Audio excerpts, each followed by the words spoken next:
The crystal chandelier above cast dancing shadows across the mahogany dining table, but all I could see was red.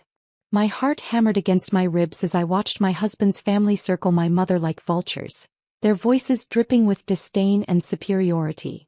The expensive china clinked against the polished wood as Leo Sterling, my husband of 3 years, leaned back in his chair with that familiar smirk I'd grown to despise.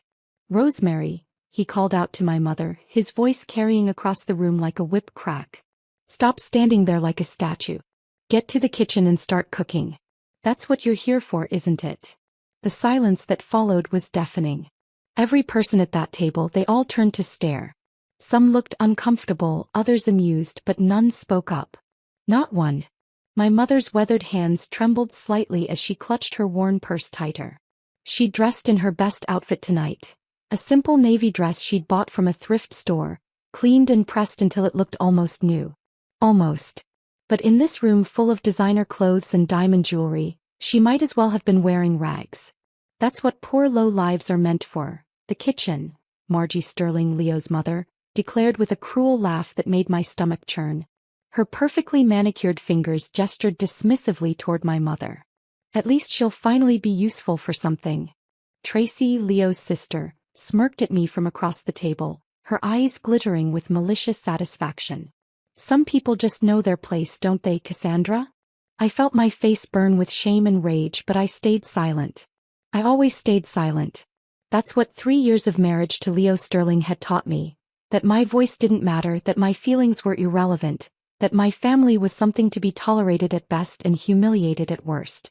But then something changed. The heavy oak door to the dining room creaked open, and every conversation died instantly. The air itself seemed to shift, growing thick with an energy I couldn't name. Footsteps echoed across the marble entryway, confident, measured, commanding.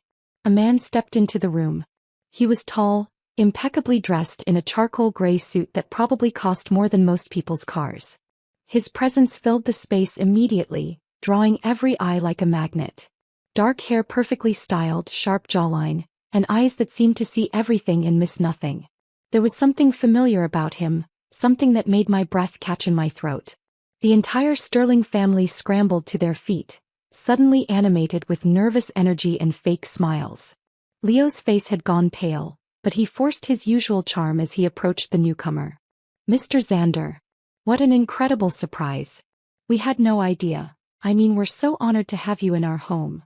Leo's voice was higher than usual, almost breathless with excitement and confusion.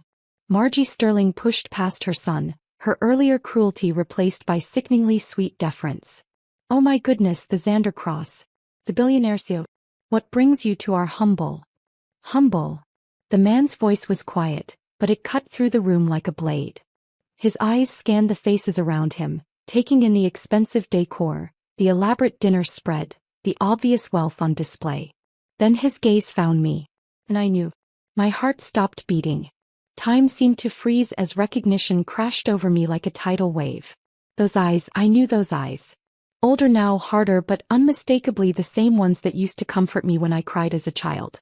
The same ones that had looked back at me through the airplane window 15 years ago as he left everything behind to chase his dreams. "Xander," I whispered, my voice barely audible. He smiled, not the polite business smile he'd worn for the others, but the warm, protective smile I remembered from our childhood. "Hello, sis." The gasps around the room were audible. I watched as the color drained from every face, as the reality of the situation hit them like a physical blow. Leo's mouth fell open, his eyes darting between Xander and me as if trying to solve an impossible puzzle. Xander's expression hardened as his gaze swept over the scene. My mother rushed into his arms, tears of humiliation glistening in her eyes, me sitting frozen in my chair, my hands shaking. The Sterling family and their guests all staring in shock and growing horror. "How dare you?" Xander's voice was barely above a whisper, but it carried more menace than any shout ever could. He took a step toward Leo, his hands clenched into fists. "How dare you humiliate my mother and sister because you think they're poor?" The punch came swift and brutal. Leo never saw it coming. Xander's fist connected with his jaw with a sickening crack, sending my husband crashing to the floor in a heap of expensive suit and shattered pride. Blood poured from his split lip as he groaned, rolling on the marble floor like a broken doll. Margie screamed. Tracy stumbled backward, nearly falling over her chair. The guests pressed themselves against the walls, their faces pale with terror and shock. And I sat there watching it all unfold, feeling something inside me break free, something that had been chained down for years. You want to know how we got here? Let me take you back to where it all began. Back to when I was naive enough to believe that love could conquer anything, including cruelty. Back to when I thought I was lucky to be chosen by Leo Sterling. Back to before I remembered who I really was, and who was always watching over me. But before we continue, please write in the comment which country you are watching this video. We love knowing where our global family is tuning in from. And if this is your first time on this channel, please subscribe. Your support helps us bring even more epic revenge tales of life. Enjoy listening. My name is Cassandra Cross, though for 3 years I've been Cassandra Sterling, a name that has tasted like ashes in my mouth since the day I said, I do. But before I became Leo's wife, before I learned what it meant to be trapped in a golden cage, I was just a girl from the wrong side of Atlanta who dared to dream of something more. Growing up, we had nothing. Nothing but love, determination, and a mother who worked herself to the bone to give her children a chance at a better life. Rosemary Cross was the strongest woman I'd ever known. Every morning before dawn, she'd slip out of our tiny apartment to catch the first bus to the wealthy neighborhoods across town, where she cleaned houses and offices for families who never bothered to learn her name. I remember watching her come home each night, her knees aching from scrubbing floors, her hands raw from cleaning solutions, but she never complained. Not once. She'd help me with my homework at our tiny kitchen table, the one with the wobbly leg that we propped up with old phone books, and she'd tell me stories about the beautiful houses she cleaned. Education is your way out, sweetheart, she'd whisper, smoothing my hair as I struggled with math problems. You and your brother are going to have everything I never did. I promise you that. Xander was 2 years older than me, brilliant and ambitious even as a teenager. While other kids his age were playing video games or chasing girls, he was reading business magazines he'd found in the recycling bins outside office buildings. He had this intensity about him, this unshakable belief that he was meant for something bigger than our circumstances. I'm going to be rich someday, Cass, he'd tell me as we walked to school through neighborhoods where broken streetlights and boarded-up windows were the norm. Really rich. And when I am, Mom will never have to clean another toilet, and you'll never have to worry about anything ever again. I believed him. Even at 15, there was something different about Xander. A determination in his eyes that promised he'd move mountains if he had to. The day he left for college on a full scholarship was the proudest and saddest day of our lives. He hugged me so tight I could barely breathe, and I could feel him trembling even though he was trying to be strong. Take care of Mom for me, he whispered in my ear.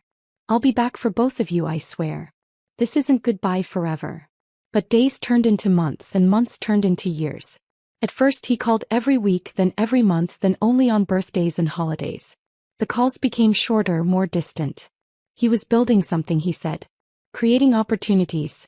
It would all be worth it in the end. And then one day the calls stopped altogether. For 5 years we heard nothing. Mom would still set a place for him at Christmas dinner, would still buy him birthday presents that sat unopened in her bedroom closet. I watched her hope fade a little more each day, though she never stopped believing he'd come back. He's probably just busy, she'd say when I asked about him. Success takes time, sweetheart. Xander always was impatient, but he's got a good heart. He hasn't forgotten us. I wasn't so sure. The brother I'd known would never have abandoned us completely, but people change. Money changes people. Maybe Xander had found his fortune and decided we were just reminders of a life he'd rather forget. That's where my head was when I met Leo Sterling. I was 23, working as a waitress at an upscale restaurant downtown while finishing my degree in elementary education. It was a good job. The tips were decent and I was finally close to graduating. Mom was so proud when I walked across that stage to get my diploma. I could see her in the audience, tears streaming down her face, clapping so hard I was worried she'd hurt her hands.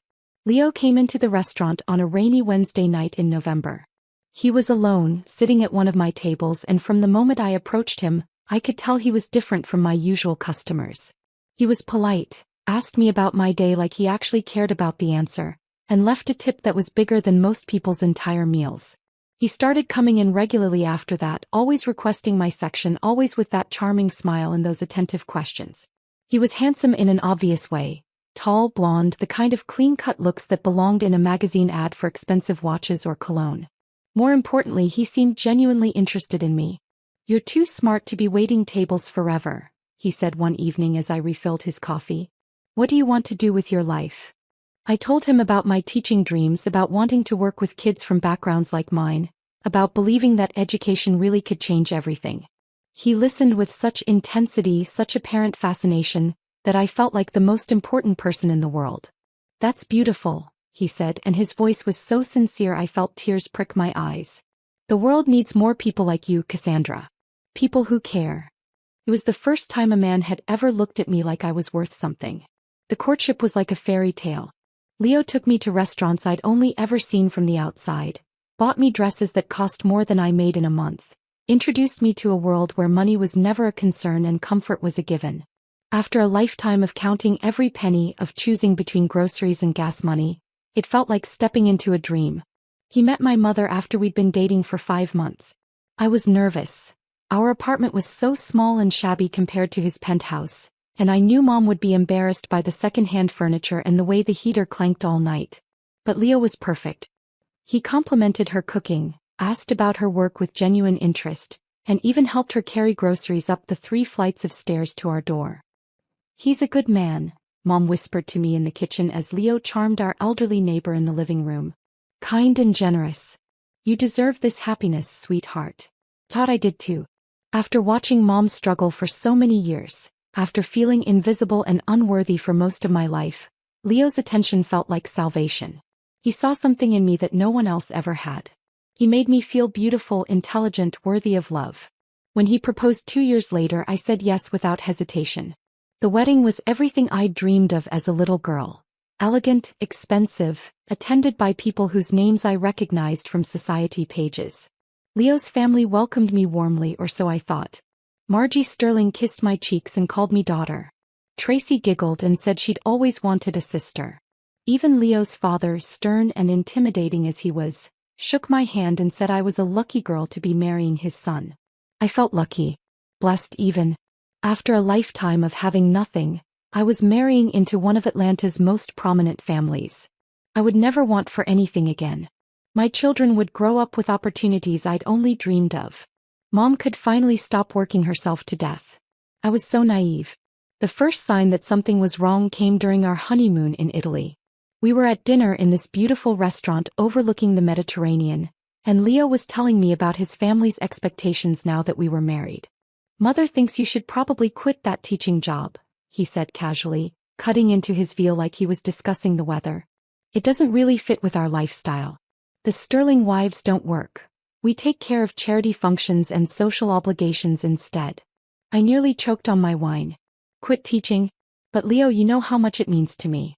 You said you admired my passion for helping children." "I do," he said, reaching over to pat my hand like I was a confused child. "But that was before we were married. Things are different now. You're a Sterling. There are expectations. But what about my dreams?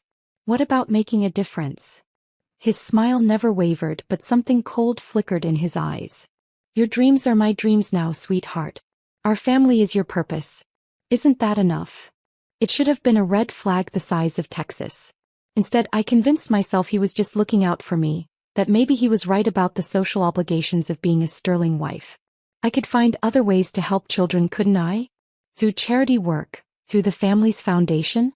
I quit my job the day we got back from Italy. The next few months passed in a blur of social events and family dinners, of learning to navigate the complex politics of Atlanta's high society. I threw myself into being the perfect Sterling wife, attending fundraisers, organizing charity luncheons, smiling and making small talk with people who had never worked a day in their lives. But slowly, gradually, the mask began to slip. It started with small comments. Leo would make jokes about my background at dinner parties, laughing about how I used to think Olive Garden was fancy dining. His family would chuckle along and I'd force a smile, telling myself it was all in good fun.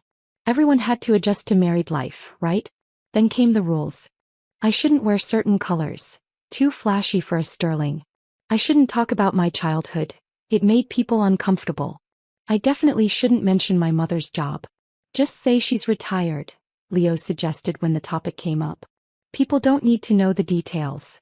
The criticism grew more pointed. My hair was too plain, my makeup too simple, my clothes too conservative.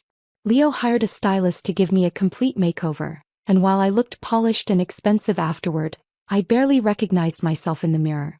Much better, Margie Sterling declared when she saw the new me. Now you actually look like you belong in this family. But the worst part was how they treated my mother. At first they were polite to her face. But I started noticing the way they'd exchange glances when she spoke, the barely concealed smirks when she mispronounced words or used grammar that wasn't quite correct. During family dinners, they'd somehow always forget to set a place for her, forcing her to sit at the kitchen counter while the rest of us ate in the dining room. It's more comfortable for her there, Margie would say with false sweetness. She's probably not used to formal dining anyway. The breaking point came during our first Christmas as a married couple. Leo's entire extended family was there, plus several business associates and their wives. The house was decorated like something out of a magazine, with a tree that reached the ceiling and enough food to feed a small army. My mother had come early to help with preparations as she always did. She loved cooking for big groups, loved feeling useful and needed. But instead of being treated like a guest, Leo's family immediately put her to work in the kitchen, treating her like hired help. "Rosemary, be a dear and peel those potatoes," Margie commanded, not even looking up from her conversation with the other wives. "And make sure you wash them properly. I don't want any dirt getting on my good china." I watched my mother's face crumble slightly, but she just nodded and got to work. She spent the entire evening in that kitchen, cooking and cleaning and serving while everyone else enjoyed the party. When I tried to help her, Tracy pulled me aside. "Let her work," she said with a cold smile. "It's what she's good at, isn't it? Besides, someone has to do it, and it certainly isn't going to be us." That night, after everyone had gone home, I found my mother sitting on the edge of the guest bed, still wearing her apron, tears streaming down her cheeks. "I'm sorry, sweetheart," she whispered when she saw me. "I didn't mean to embarrass you." "Embarrass me?" I sat down next to her and pulled her into my arms. "Mom, you have nothing to apologize for. They were horrible to you." "Maybe I don't belong here," she said quietly. "Maybe I should just stay away from these family things. I don't want to cause problems for you and Leo." I wanted to tell her she was wrong, that of course she belonged, that my husband and his family were the problem. But the words stuck in my throat. Because part of me, a part one was ashamed to acknowledge, was relieved by her suggestion. It would be easier if she stayed away. Easier if I didn't have to watch them humiliate her. Easier if I could just pretend to be the person they wanted me to be. So I said nothing. And my silence was the first step toward losing myself completely. 3 years. 3 years of living in the Sterling mansion, 3 years of playing the perfect wife, 3 years of watching my mother shrink a little more each time she visited. 3 years of forgetting who Cassandra Cross used to be. The woman I'd become was a stranger to me. She wore designer clothes and attended charity luncheons and never, ever spoke out of turn. She smiled when Leo made cruel jokes at her expense and laughed when his family mocked her background. She'd learned to hold her tongue when they treated her mother like a servant and to pretend it didn't tear her heart out every single time. But sometimes in the quiet hours before dawn, the real me would surface. I'd lie in bed next to Leo listening to his peaceful breathing, and I'd remember the girl who wanted to teach children, who believed she could change the world one classroom at a time. I'd think about Xander and wonder if he was out there somewhere, if he ever thought about the sister he'd left behind. I'd think about all the dreams I'd abandoned and all the pieces of myself I'd sacrificed on the altar of acceptance.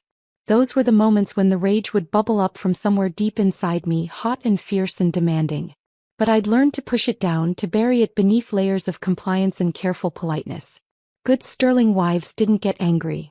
They certainly didn't fight back. The humiliation had become a carefully choreographed dance. Every family gathering followed the same script. I'd be criticized for something, my clothes, my hair, the way I held my fork. My mother would be relegated to the kitchen, treated like unpaid help rather than an honored guest. Leo would either join in the mockery or stand by silently, which somehow hurt even more than if he'd been actively cruel. "She's doing better," I heard Margie tell a friend on the phone once, not realizing I was in earshot. "Still has some rough edges, of course. You can't completely erase that kind of background. But at least she stopped talking about that ridiculous teaching nonsense. Leo's trained her well." Trained. Like I was a dog who'd finally learned to sit on command. The worst part wasn't the constant criticism or the social isolation from anyone who'd known me before. The worst part was how I'd started to believe them. After 3 years of being told I wasn't enough, wasn't worthy, wasn't suitable for their world, I'd begun to see myself through their eyes. Maybe I was just a gold digger who'd gotten lucky. Maybe Leo really had saved me from a life of mediocrity. Maybe I should be grateful instead of resentful. But my mother, God, watching what they did to my mother was killing me slowly. Every visit became an exercise in cruelty disguised as hospitality. They'd invite her to dinner parties and then stick her in the kitchen. They'd ask her to help with preparations and then criticize everything she did. They'd make jokes about her clothes, her accent, her mannerisms, always just quietly enough that she could pretend not to hear. Poor little Rosemary, Tracy would coo with fake sympathy. Still shopping at those thrift stores, I see. Cassandra, you really should take your mother shopping somewhere decent. It's embarrassing. My mother would just smile and nod, her hands trembling slightly as she smoothed down her carefully pressed dress. She'd spent hours getting ready for these dinners, wanting so desperately to fit in, to be worthy of her daughter's new family. Instead, she was treated like comic relief. And I let it happen. God help me, I let it happen because I was too weak, too scared, too broken to fight back. The dinner party that changed everything was supposed to be Leo's crowning achievement. He'd just made partner at his law firm, and Margie had insisted on throwing an elaborate celebration. She'd invited everyone who mattered in Atlanta society. Judges, politicians, business leaders, all the people Leo needed to impress for his career. This is very important for our family's reputation, Leo told me as I got dressed that evening, his tone making it clear that I'd better not disappoint him. I need you to be perfect tonight. No mistakes, no awkward stories about your past, no being myself, I finished quietly. He paused in adjusting his tie and looked at me in the mirror. For just a moment I thought I saw something like regret flicker across his face. But then it was gone, replaced by that familiar coldness. Don't be dramatic, Cassandra. You know what I mean. I did know. I knew exactly what he meant. Be beautiful but not too attention-getting. Be charming but not too familiar. Be present but invisible. Be everything they needed me to be and nothing that I actually was. My mother arrived early as always, carrying a homemade dessert she'd spent all day preparing. She'd bought a new dress for the occasion, nothing expensive but clean and appropriate. She looked nervous but hopeful, like maybe this time would be different. It wasn't. Oh, Rosemary, Margie said with that poisonous smile, barely glancing at the beautifully decorated cake my mother had brought. How thoughtful. Though I'm not sure we'll have room for it with everything the caterers have prepared. Perhaps you could just set it in the kitchen? And while you're there, could you help them arrange the appetizer trays? They could use an extra pair of hands. I watched my mother's face fall, watched her shoulders slump in defeat. But she just nodded and headed for the kitchen without a word of complaint. Because that's what poverty teaches you, to swallow your pride and do whatever needs to be done, even when it's killing you inside. The evening progressed exactly as I'd expected. Leo held court in the living room, regaling his colleagues with stories of his latest legal victories. The wives clustered together, discussing their latest charity projects and vacation plans. The men talked business and politics, their voices growing louder and more self-important with each drink. And my mother stayed in the kitchen, helping the catering staff, cleaning dishes, making sure everyone else had everything they needed while remaining completely invisible herself. I tried to join the conversations, tried to play my role as the perfect hostess, but my heart wasn't in it. All I could think about was my mother in that kitchen, working like a servant while these people enjoyed the fruits of her labor without a second thought. Cassandra looks tired, I heard one of the wives whisper to another. Marriage can be such an adjustment when you're not used to this lifestyle. Well, you know her background, came the reply. Leo's done wonders with her, but you can only polish a stone so much. I excused myself and went to the bathroom, where I stared at my reflection in the ornate mirror above the sink. The woman looking back at me was polished, elegant, everything the Sterlings had wanted me to become. But her eyes were empty. Hollow. Dead. Who was I? What had I become? When had I stopped fighting for myself, for my mother, for anything that mattered? I thought about Xander then, really thought about him for the first time in months. Where was he? What had he become? Did he ever wonder what happened to the sister he'd promised to take care of? Would he even recognize the woman I'd turned into? A knock on the door interrupted my spiraling thoughts. Cassandra. Leo's voice was impatient. People are looking for you. Come back out. I straightened my dress, fixed my smile and returned to the party. But something had shifted inside me. The rage I'd been pushing down for 3 years was starting to claw its way to the surface, and I wasn't sure I could contain it much longer. The breaking point came near the end of the evening. Most of the guests had moved to the dining room for dessert, and I was helping clear the last of the appetizer plates when I heard Leo's booming laugh from the other room. You should see Cassandra's mother in action, he was saying to his audience. Put that woman in a kitchen and she's in her element. It's like she was born to serve. More laughter. Someone made a joke about knowing your place in life. Another person commented on how refreshing it was to see someone who understood the value of hard work, even if it was just manual labor. I stood frozen in the doorway, plates shaking in my hands, as they discussed my mother like she was an amusing pet or a particularly efficient appliance. And the worst part was seeing my mother's face through the kitchen window. She could hear every word and she was trying so hard not to cry that it physically hurt to look at her. That's when I made the decision that would change everything. I set down the plates and walked calmly to where my purse was hanging in the hall closet. I pulled out my phone, scrolled through my contacts until I found a number I hadn't called in over 10 years, and sent a simple text message. This is Cassandra. I need you. I didn't even know if it was still his number. I had no idea if he'd respond or if he even cared about his family anymore. But something deep inside me, some last remnant of the girl who used to believe her brother could move mountains, knew that if Xander was out there, if he was really the success story people whispered about, he wouldn't ignore a cry for help from his little sister. The reply came 3 hours later, long after the party had ended and the guest had gone home. Long after my mother had finished cleaning up the mess left by people who'd barely acknowledged her existence. Long after Leo had fallen asleep, satisfied with his successful evening and completely oblivious to the war raging inside his wife. The text was short and simple. I'll be there. Tomorrow night. Don't do anything until I arrive. I stared at those words until they blurred through my tears. My brother, my big brother who'd promised to take care of me, who disappeared when I needed him most, was coming home. And God help the Sterling family when he arrived.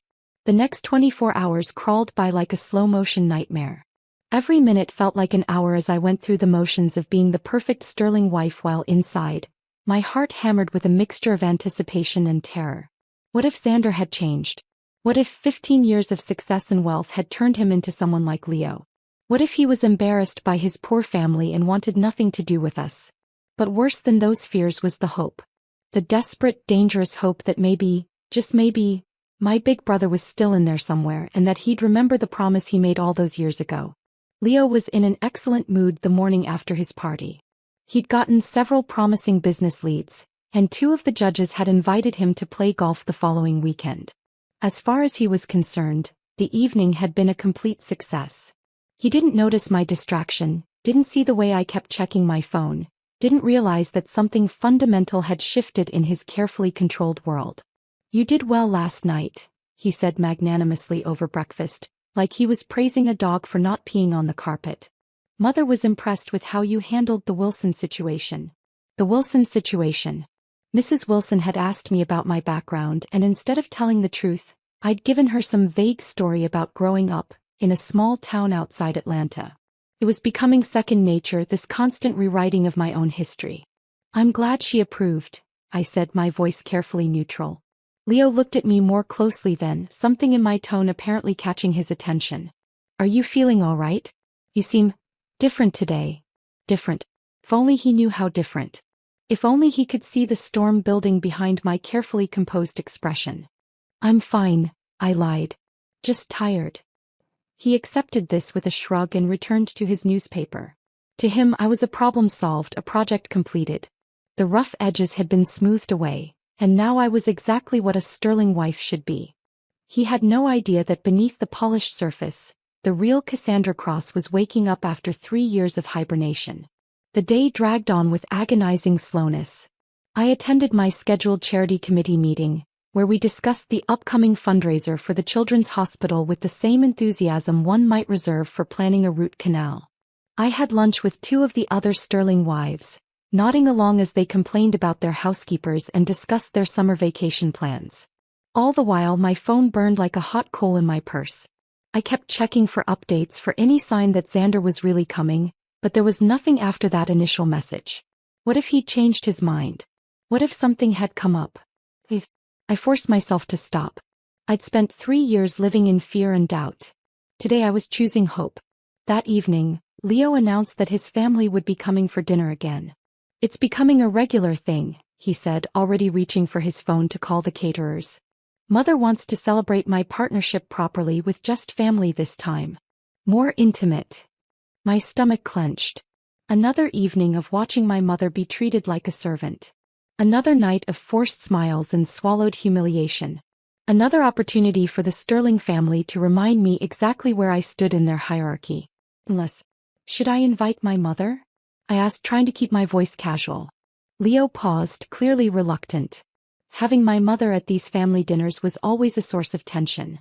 Not because she caused problems, but because her very presence reminded everyone that I came from a world they considered beneath them. "I suppose," he said finally. "Though you know how mother feels about mixing different social circles." Different social circles. As if my mother was some kind of contamination that might spread to their precious bloodline. "I'll call her," I said. That evening, as the Sterling family gathered in their dining room for what they assumed would be another opportunity to assert their dominance, I sat at that polished table with a secret burning in my chest. My brother was out there somewhere. The brother who'd built an empire from nothing, who'd become one of the most powerful men in Atlanta, who still didn't know that his sister had been living under his nose all this time, trapped in a marriage that was slowly killing her soul. Margie Sterling was in her element, playing the grand matriarch as she directed the staff and criticized everything from the flower arrangements to the wine selection. She dressed for the occasion in a costly gown, her jewelry glittering under the chandelier like armor made of diamonds. Tracy had brought her latest boyfriend, some trust fund baby whose only notable achievement was graduating from Yale without flunking out completely. She spent most of the evening talking about their upcoming trip to the Hamptons and making snide comments about people who couldn't afford to travel in style.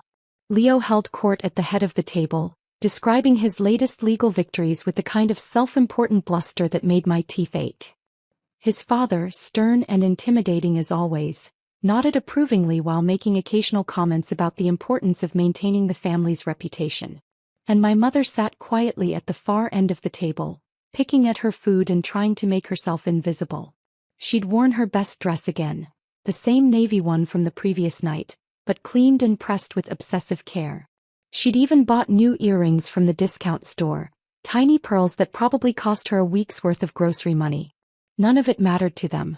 To the Sterling family, she was still just the cleaning lady whose daughter had somehow tricked their golden boy into marriage. "Rosemary," Margie's voice cut through the dinner conversation like a blade. "I hope you don't mind, but we're having some very important guests next week, and I'll need extra help with the preparations. You're so good in the kitchen. Would you be available?" It wasn't a request. It was a command disguised as politeness, delivered with the kind of smile that never reached the eyes. And my mother, bless her heart, just nodded and said she'd be happy to help. "Wonderful," Margie continued. "It's so refreshing to meet someone who knows their place in life. So many people these days have unrealistic expectations about their station." The barb hit its target perfectly. My mother's cheeks flushed pink and she ducked her head, focusing intently on cutting her meat into impossibly small pieces. But I saw her hands trembling slightly, saw the way her jaw tightened as she fought back tears. That was when my Sterling called out. "Rosemary," he called out to my mother, his voice carrying across the room like a whip crack. "Eat fast and get in the kitchen and start cooking. The family needs to eat dessert. That's what you're here for, isn't it?" The silence that followed was deafening. Every person at that table, they all turned to stare. Some looked uncomfortable, others amused, but none spoke up. Not one. My mother's weathered hands trembled slightly as she clutched her worn purse tighter. "That's what poor low lives are meant for, the kitchen," Margie Sterling declared with a cruel laugh that made my stomach churn. Her perfectly manicured fingers gestured dismissively toward my mother. "At least she'll finally be useful for something." Tracy, Leo's sister, smirked at me from across the table, her eyes glittering with malicious satisfaction. Some people just know their place, don't they, Cassandra? Speaking of knowing one's place, Tracy chimed in with malicious glee. Did you hear about Maddie Pablo? She married that tech entrepreneur last year, and now she's trying to host charity galas like she's some kind of society matron. It's embarrassing, really. Money can't buy class. The irony was suffocating. Here was a woman who'd never worked a day in her life, who'd been handed everything on a silver platter since birth, talking about class while treating my mother like dirt. Some people just don't understand the responsibility that comes with wealth, Leo's father added pompously. It's not enough to simply have money. One must be bred for it, raised with the proper values and expectations. I felt something snap inside me then. Not break but snap back into place like a bone being reset after a long healing. The rage I'd been suppressing for 3 years roared to life, white-hot and demanding. My hands clenched around my napkin until my knuckles went white, and I had to bite my tongue to keep from screaming. But I didn't scream. Instead, I smiled. Because somewhere out there in the Atlanta night my brother was coming. The brother who'd clawed his way from nothing to everything, who'd proved that breeding and birthright meant absolutely nothing compared to determination and brilliance. Cassandra, you're very quiet tonight, Margie observed, her tone suggesting that my silence was somehow inappropriate. Don't you have anything to contribute to the conversation? I looked up at her, this woman who'd spent 3 years trying to erase every trace of who I used to be, and felt my smile widen. Actually, I do have something to share. I've invited someone to join us tonight. The table went quiet. Leo frowned, clearly confused. Invited someone? Who? You didn't mention anything to me. A surprise, I said simply. Someone very important.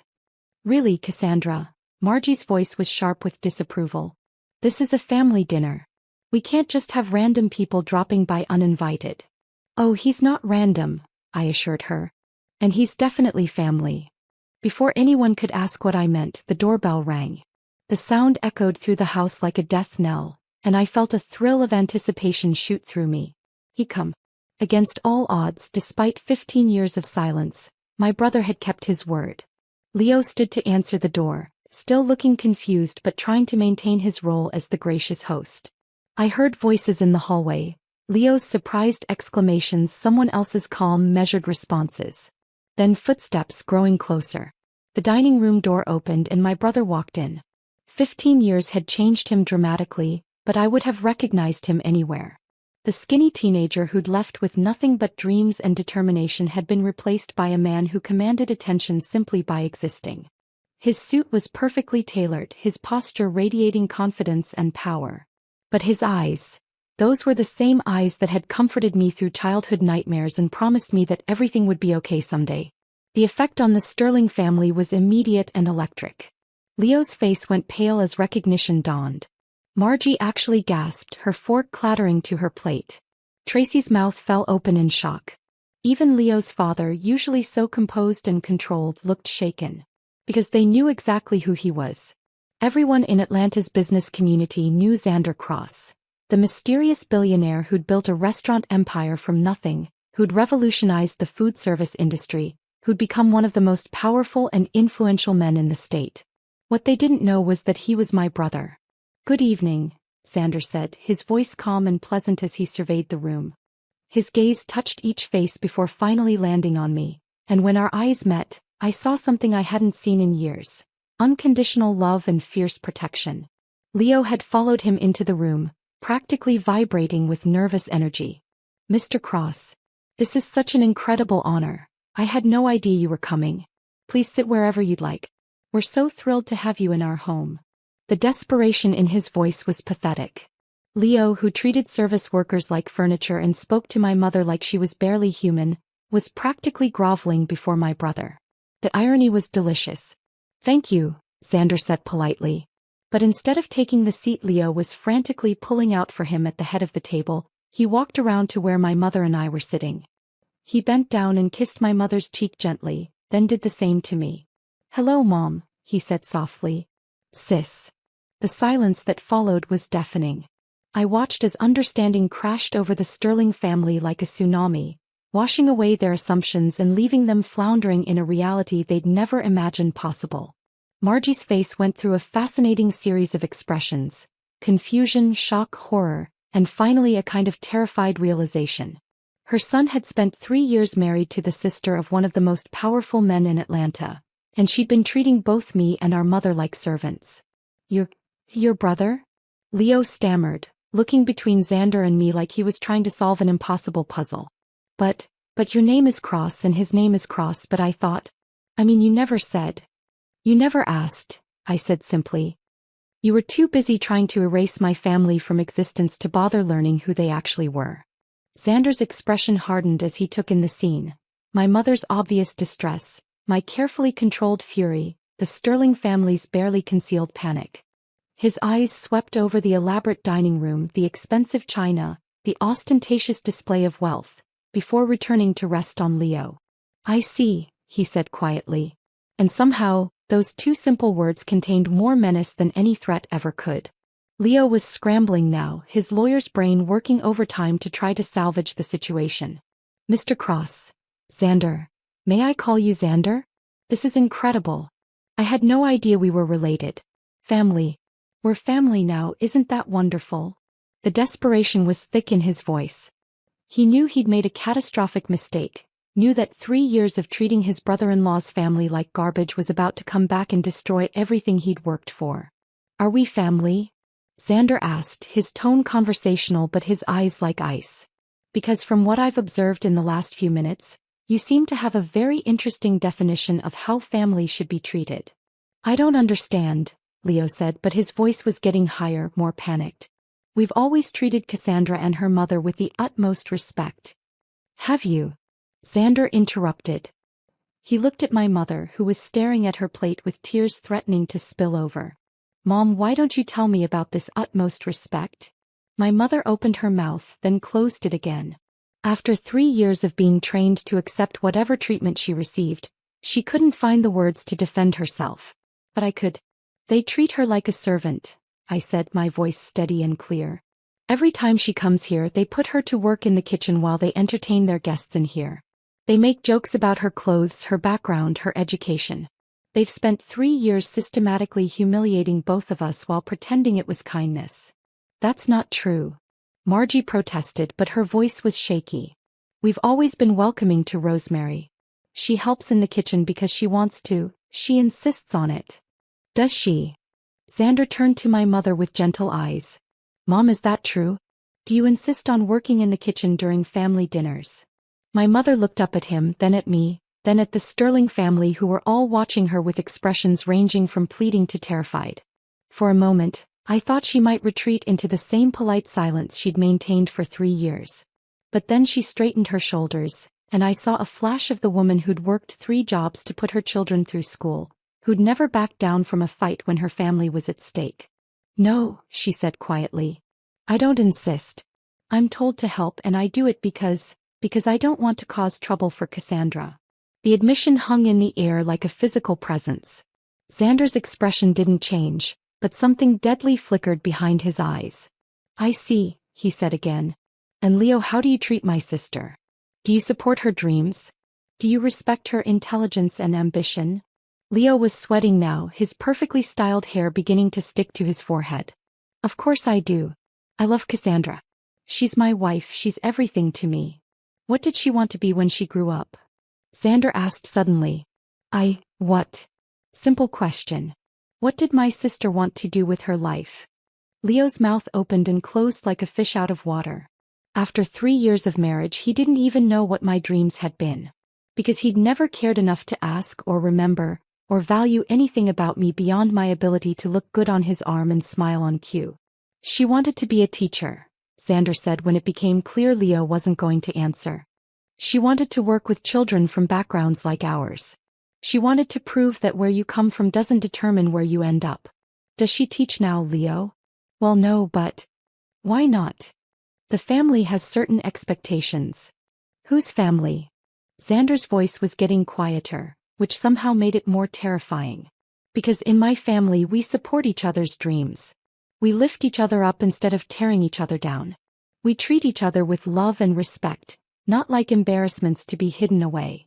The dining room had gone completely silent except for the ticking of the grandfather clock in the corner.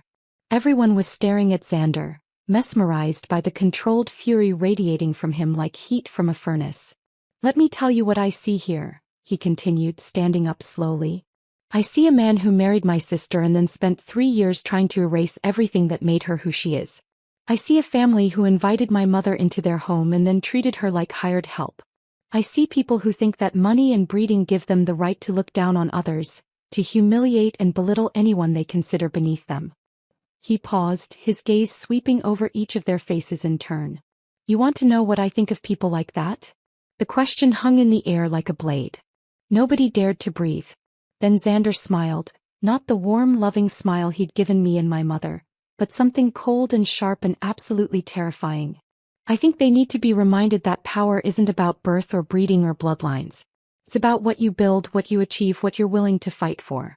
And right now, I'm willing to fight for my family." He then moved toward my mother, his eyes narrowing as he studied her closely. That was when he noticed the faint cut on her left hand, the one she had been trying to conceal. His expression hardened, and a storm of fury spread across his face as he examined it. He turned to Leo, and his voice dropped to a whisper that somehow carried more weight than any shout. "How dare you humiliate my mother and sister because you think they're poor?" The punch came so fast that Leo never saw it coming. Xander's fist connected with his jaw with a sickening crack, and Leo went down like a sack of grain, blood spurting from his split lip as he crashed to the marble floor. Margie screamed. Tracy scrambled backward, nearly falling over her chair. Leo's father half rose from his seat, then thought better of it when he saw the look in Xander's eyes. And I sat there watching my husband writhe on the floor in pain and humiliation, and felt the first genuine joy I'd experienced in 3 years. The golden cage had finally been shattered. And I was free. The silence that followed the punch was profound and complete. Leo lay on the marble floor, blood trickling from his split lip, his eyes wide with shock and pain. The great Leo Sterling, successful lawyer, pillar of society, master of his domain, reduced to a groaning heap at the feet of the man whose family he'd spent years tormenting. Margie's scream died in her throat as she stared at her son, her perfectly manicured hands pressed to her mouth in horror. Tracy had gone completely white, pressed back against the wall like she was trying to disappear into the expensive wallpaper. Leo's father remained frozen in his chair, his face a mask of barely controlled panic. And my mother, my beautiful, strong mother who'd endured 3 years of their cruelty with quiet dignity, was staring at her son with tears streaming down her cheeks and something like wonder in her eyes. Xander stood over Leo's prone form, completely calm despite having just delivered a blow that would probably require dental work to fix. His suit wasn't even wrinkled. His breathing was steady. He looked like a man who'd just swatted a particularly annoying fly. "Get up," he said quietly. Leo struggled to his feet, one hand pressed to his bleeding mouth, his designer shirt now stained with blood and wine. He was shaking, whether from pain, shock, or fear I couldn't tell. Probably all three. "You hit me," he stammered as if he couldn't quite believe what had happened. "Yes," Xander said simply. "And I'll do it again if you ever treat my family with anything less than the respect they deserve. You can't just. This is assault. I could have you arrested." The threat hung in the air for about 2 seconds before Xander smiled, that same cold, sharp smile that had preceded the punch. "Could you?" he asked conversationally.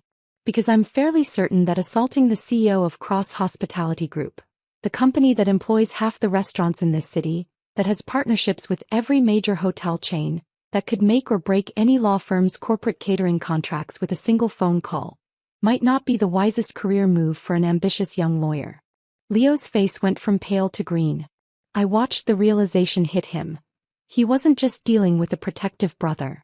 He was dealing with one of the most powerful men in Atlanta, someone who could destroy his career, his reputation, his entire future with a word to the right people. "But more than that," Xander continued, his voice dropping to that deadly whisper again, "I'm fairly certain that the Atlanta legal community might be very interested to learn how you've been treating your wife and mother-in-law. How you forced a college-educated woman to give up her teaching career. How you've systematically isolated her from everything that gave her life meaning. How you've allowed your family to treat an elderly woman like a servant in her own daughter's home." He took a step closer to Leo, who instinctively backed away. "You see, Leo, I've done very well for myself these past 15 years. Well enough that I have friends in interesting places. Friends who work for newspapers. Friends who work in television. Friends who might be fascinated by a story about Atlanta's elite and how they really treat the people they consider beneath them. Margie made a sound somewhere between a gasp and a whimper. In their world, reputation was everything. A scandal like that would destroy them socially, professionally, completely. What do you want? Leo's father asked suddenly, his voice hoarse.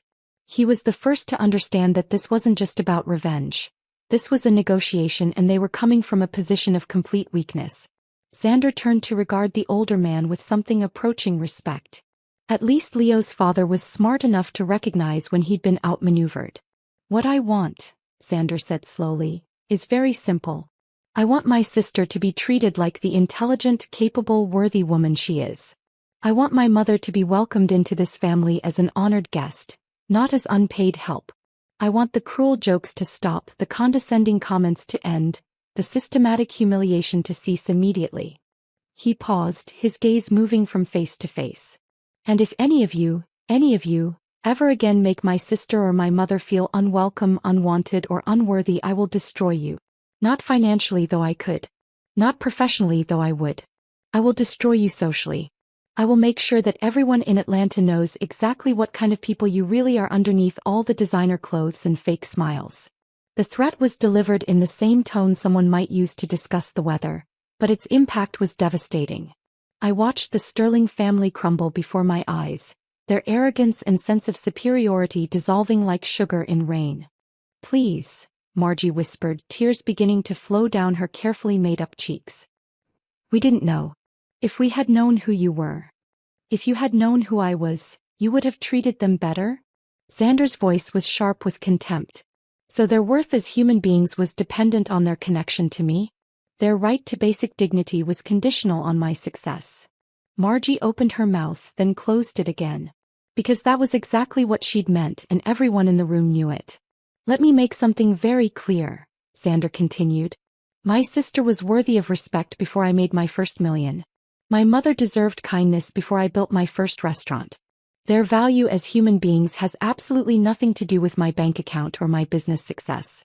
If you can't understand that, if you can't treat them with basic human decency regardless of my involvement, then you don't deserve to be in their lives at all. He turned to me then, his expression softening completely. Cassandra, I'm sorry, he said, and his voice broke slightly on the words. I'm sorry I wasn't here. I'm sorry I let my ambition keep me away when you needed me most.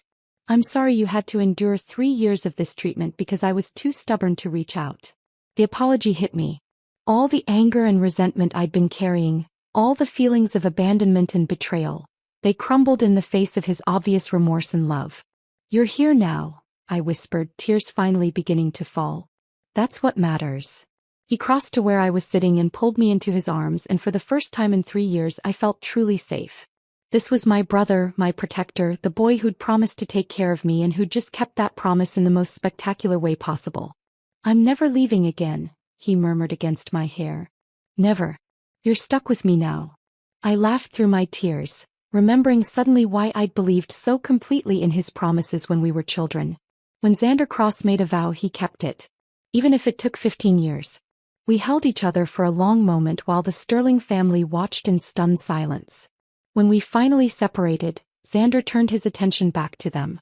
Now, he said briskly, all business again. Here's what's going to happen. Leo, you're going to apologize to my sister and my mother. A real apology, not some lawyer double talk designed to avoid admission of guilt. You're going to acknowledge how you've treated them, and you're going to promise that it will never happen again. Leo opened his mouth to protest, then caught sight of his father's warning glare and thought better of it. He turned to me, his face a mess of blood and shame. Cassandra, I'm sorry. I'm sorry for the way I've treated you, for the way I've treated your mother. You deserved better. You both deserved better. It wasn't eloquent, but it was honest. And for the first time in our marriage, I heard something like genuine remorse in his voice. And you, Xander said, turning to Margie. You have something to say to my mother. Margie Sterling, the woman who'd spent 3 years treating my mother like dirt, dropped to her knees beside my mother's chair. The sight was so shocking, so completely unprecedented that I wondered if I was hallucinating. Rosemary, please forgive me, she sobbed. I've been cruel and horrible, and you didn't deserve any of it. You're a good woman, a kind woman, and I've treated you terribly because I'm small and petty and afraid. My mother reached out tentatively and touched Margie's shoulder. Because that was who she was. Even after years of abuse, she couldn't stand to see another person in pain. It's all right, dear, she said softly. We all make mistakes. The grace in her response made me want to cry all over again. After everything they'd put her through, she was still capable of forgiveness. She was a better person than any of us deserved. Xander watched the scene with satisfaction, then turned his attention to the rest of the family. One by one they offered their apologies, stilted and terrified but seemingly sincere. Even Tracy managed to choke out a few words of regret. Good, Xander said when the last apology had been given. Now, moving forward, things are going to be different. Cassandra, if you want to go back to teaching, you're going back to teaching. If you want to pursue any other dream, you're going to pursue it with the full support of your husband and his family. I looked at Leo, waiting for the protest I was sure would come. But he just nodded, his hand still pressed to his bleeding lip. And my mother will be treated as an honored guest in this house. No more kitchen duty, no more cleaning up after dinner parties, no more being treated like the help. She's family and she'll be treated as such. More nods. They were all too terrified to do anything but agree. There's one more thing, Xander said, and something in his tone made everyone stiffen. I want to see some proof that these changes are real. So next week you're going to throw a party. A real party with all your society friends and business associates. And my mother is going to be the guest of honor. The request was so unexpected that everyone just stared at him. You're going to introduce her to everyone as your beloved mother-in-law. You're going to tell them how proud you are to be connected to such a strong, hard-working woman. You're going to make sure she feels celebrated and valued and welcome. It was brilliant. In one move, he was forcing them to publicly acknowledge my mother's worth while making it impossible for them to backslide into their old behavior. Once they'd publicly praised her in front of their social circle, they could never again treat her as less than family. And if I hear even a whisper that this party was anything less than a complete celebration of my mother, Xander continued, our previous agreement will be null and void, and I will make it my personal mission to ensure that the sterling name becomes synonymous with cruelty and social climbing in every circle that matters. Leo nodded frantically. Yes, of course. Whatever you want. A party for your mother. Our mother. It will be beautiful. It will be perfect, Margie added, still on her knees beside my mother's chair. The most beautiful party Atlanta has ever seen. Xander smiled, and for the first time since he'd walked into the room, it was a genuine expression of pleasure rather than threat. Excellent, he said. I'm looking forward to it. He turned back to me and his expression softened again. Come on, sis. Let's get Mom home. We have 15 years to catch up on. I stood on shaking legs, my entire world shifted and rearranged by the events of the last hour. My mother rose beside me, and for the first time in 3 years, she stood tall and proud instead of hunched with shame. As we walked toward the door, Xander's arm around both of us, I heard Leo call out from behind us. Cassandra? Will you come back? I paused in the doorway and looked back at him. He was still bleeding, still shaken, but there was something different in his eyes now. Not love, I wasn't sure he was capable of that, but maybe the beginning of respect. I don't know, I said honestly. That depends on you. And with that we walked out of the Sterling mansion and into the night air, which had never tasted so sweet. The classroom was chaos. Beautiful, wonderful chaos. 23rd. Graders were working on their art projects with the kind of intense concentration that only children could achieve, their tongues poking out of their mouths as they carefully painted their masterpieces. Miss Cassandra, look at mine. Tommy held up his painting of what appeared to be a rainbow-colored elephant. It's my family at the zoo. It's beautiful, Tommy, I said, crouching down to admire his work properly.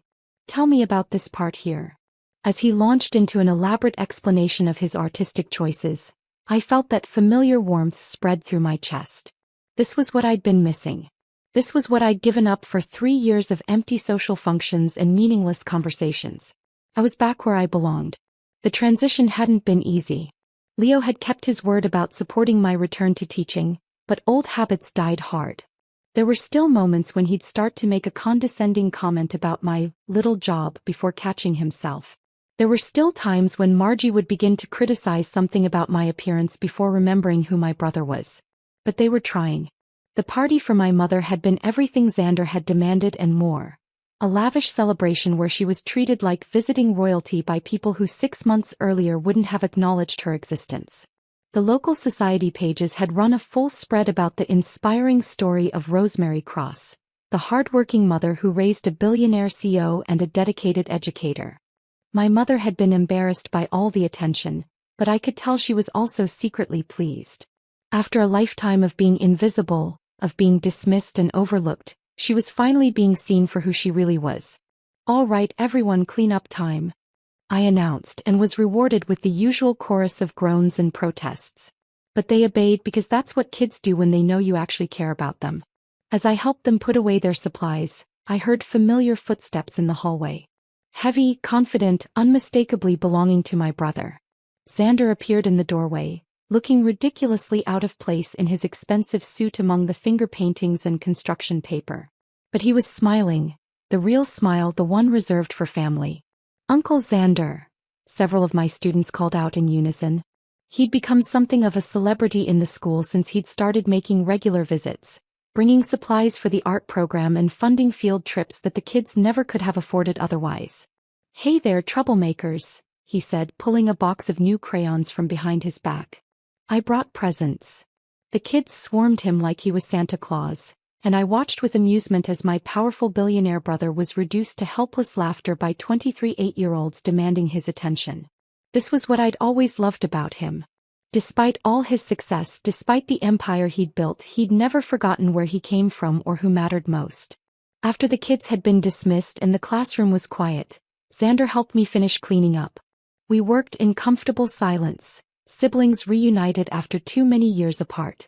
"Mom's doing well," he said eventually. "I took her to that new restaurant downtown last week, the one that got the James Beard nomination. She spent the entire evening telling the waiter about her children." I laughed. All of them.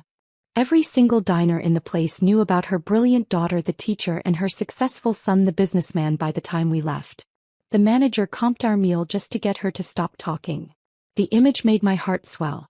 After 3 years of being made to feel ashamed of us, my mother was finally free to brag about her children to anyone who would listen. "And Leo?" Xander asked, his tone carefully neutral. I considered the question seriously. My marriage was different now. Leo was trying. I had to give him credit for that. He'd started asking about my students, had even attended a few school events. He defended me when his mother made snide comments, and he'd stopped making jokes about my background. But trust once broken was hard to repair. Love once poisoned was difficult to heal. We were learning to be partners instead of predator and prey, but I wasn't sure we'd ever be truly happy together. "We're working on it," I said finally. "Some things take time." Xander nodded. He understood that some wounds couldn't be healed with a single dramatic gesture, no matter how satisfying. "And if it doesn't work out? Then I'll be fine," I said, and meant it. "I have my job, my family, my life back. I don't need Leo Sterling to be happy anymore." It was true. The woman who'd been so desperate for acceptance, so willing to sacrifice everything for love, was gone. In her place was someone stronger, someone who knew her own worth regardless of what others thought. We finished cleaning and walked out to the parking lot together. Xander's ridiculous sports car was parked next to my sensible Honda, and the contrast made me smile. Some things never changed. "Dinner Sunday?" he asked. "Mom's making that terrible casserole you love. The one with the canned green beans and the crushed potato chips on top? That's the one. Wouldn't miss it."